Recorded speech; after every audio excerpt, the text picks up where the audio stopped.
नमस्कार। आज हम भगवत गीता के एक बहुत ही दिलचस्प हिस्से पर बात करने वाले हैं।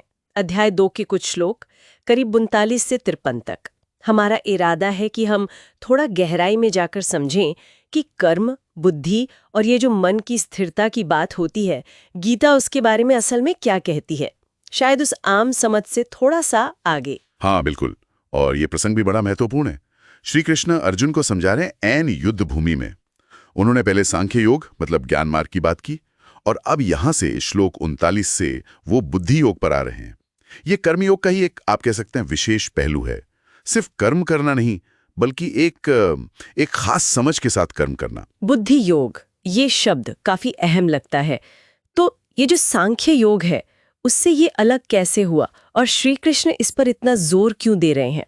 श्रुति ये भी कहता है कि इससे कर्म बंधन से मुक्ति मिल सकती है। बिल्कुल बिल्कुल। देखिए, जहां सांख्य ज्ञान और विश्लेषण पर आधारित है, बुद्धि योग उस ज्ञान को रोजमर्रा की जिंदगी में व्यवहार में उतारने की बात करता है। ये बुद्धि का, विवेक का योग है। मतलब हम अपनी समझ का इस्तेमाल करके कर्म तो करें, पर उसके नतीजे से खुद को ना जोड़ें। श्लोक 39 कहता भी है कि इस समझ से कर्म करोगे तो कर्म के बंधन को काट सकोगे। इसमें एक फोकस्ड बुद्धि, मतलब एक दिशा वाली व्यवसायत्मिका बुद्धि की बात भी है श्लोक 41 में, जो भटकी हुई ना हो। अच्छा, तो मतलब सिर्फ कर्म करना काफी नहीं है, उसके पीछे खास तरह की मानसिक स्थिति, एक समझ होनी चाहिए। और शायद यहीं पर वो सबसे प्रसिद्ध श्लोक आता है ना, कर्मण्यवाधिकारस्ते मां फलेषु कदाचन, श्लोक 47 वाला। पर स्रोत में इससे ठीक पहले कर्मकांडों की थोड़ी आलोचना भी है, श्लोक 42 से 44 में। उसका इससे क्या कनेक्शन है? हाँ, ये आपने बहुत अच्छा पॉइंट उठाया। श्री कृष्ण पहले उन लोगों की बात करते हैं जो वेदों के सिर्फ कर्मकांड वाले हिस्से में ही अटके रहते हैं। स्वर्ग चाहिए, अच्छा फल चाहिए, बस इन्हीं इच्छाओं में लगे रहते हैं। वो कहते हैं कि ऐसी इच्छाओं से बुद्धि कभी स्थिर नहीं हो पाती, वो भटकती रहती है। और इसीलिए ठीक इसके बाद वो निष्काम कर्म पर आते हैं, यानी बिना फल की इच्छा के कर्म। कर्मण्येवाधिकारस्ते का सार यही है। हाँ हमारा अधिकार कर्म पर है भाई, और फल पर नहीं। फल की चिंता जब छोड़ते हैं ना, तो बुद्धि उन इच्छाओं और चिंताओं के जाल से मुक्त होती है, स्थिर होती है। ये सब बुद्धि योग का ही हिस्सा है। स्रोत में वो 3 गुणों से ऊपर उठने की बात भी है, श्लोक 45 में। वो भी इसी से जुड़ता है। फलों की इच्छा ही हमें गुणों में बांधती है। ठीक है, ये बात समझ आई, फल की चिंता न करें। लेकिन फिर एक सवाल उठता है, अच्छे कर्म का पैमाना क्या है? अगर नतीजा मायने नहीं रखता, तो कर्म की क्वालिटी कैसे तय होगी? श्लोक में योगः कर्मसु कौशलम और समत्वम योग उच्यते का भी जिक्र है, श्लोक 48 और 50 में। इनका क्या मतलब हुआ फिर? बिल्कुल सही सवाल। और ये दोनों सूत्र ये बुद्धि योग के बिल्कुल केंद्र में हैं। समत्वम योग उच्चते, इसका मतलब है सफलता हो या असफलता, सुख हो या दुख, सब में एक जैसा भाव रखना, सम रहना। यही योग है। ये जो मानसिक संतुलन है, स्थिरता, असल योग यही है। और योगः कर्मसु कौशलम, यानी कर्मों में कुशलता ही योग है। अब यहाँ कुशलता का मतलब सिर्फ टेक्निकल स्किल नहीं है, बल्कि इस समत्व भाव के साथ बिना परेशान हुए पूरी क्षमता से अपना काम करना, अपना कर्तव्य निभाना है।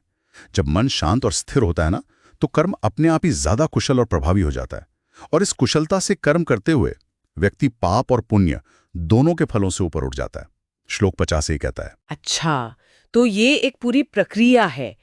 पहले बुद्धि को सही दिशा में लगाना, फिर फल की इच्छा छोड़े बिना समभाव से कर्म करना और उसमें कुशल होना। और इस सब का आखिर में नतीजा क्या होता है? स्रोत कहता है कि इससे व्यक्ति मोह और भ्रम से परे हो जाता है और बुद्धि स्थिर हो जाती है, श्लोक 52-53 में शायद। एकदम सही पकड़ा आपने। जब बुद्धि इस तरह से, मतलब निष्काम कर्म और समत्व के अभ्यास से साफ हो जाती है, निर्मल हो जाती है, तो वो मोह के दलदल को पार कर जाती है। श्लोक 52 यही कहता है। फिर व्यक्ति ना, जो सुनी सुनाई बातें हैं या भविष्य में मिलने वाले जो आकर्षक फल लगते हैं, सांसारिक या शास्त्रीय, उनसे विचलित नहीं होता। श्लोक 53 कहता है कि ऐसी बुद्धि फिर समाधि में, मतलब परमात्मा में, अचल और स्थिर हो जाती है। ये आत्म साक्षात्कार की तरफ एक बहुत बड़ा कदम है, जहां बाहर की उथल पुथल का असर नहीं होता। इसी को आगे चलकर स्थित प्रज्ञ कहा गया है। जिसकी बुद्धि स्थिर हो गई है, उसके लक्षण फिर आगे बताए गए हैं।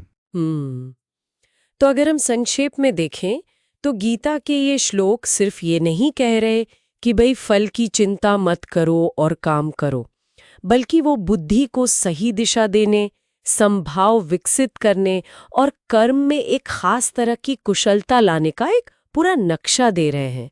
ये एक यात्रा है, कर्म के बंधन से छूटकर अंदरूनी स्थिरता और स्पष्टता पाने की। बिल्कुल, बिल्कुल। और ये बात सोचने पे मजबूर करती है ना, कि अगर हम अपने रोज के कामों में, चाहे वो छोटे हों या बड़े, इस नजरिए को, इस अप्रोच को अपनाने की कोशिश करें, मतलब प्रक्रिया पे ध्यान दें, संभाव रखें और नतीजे से वो जो चिपकाव है उसे कम करें, तो हमारे अपने अनुभव पर, हमारी मानसिक शांति पर इसका क्या असर पड़ सकता है? ये वाकई में एक गहरा विचार है, सोचने लायक।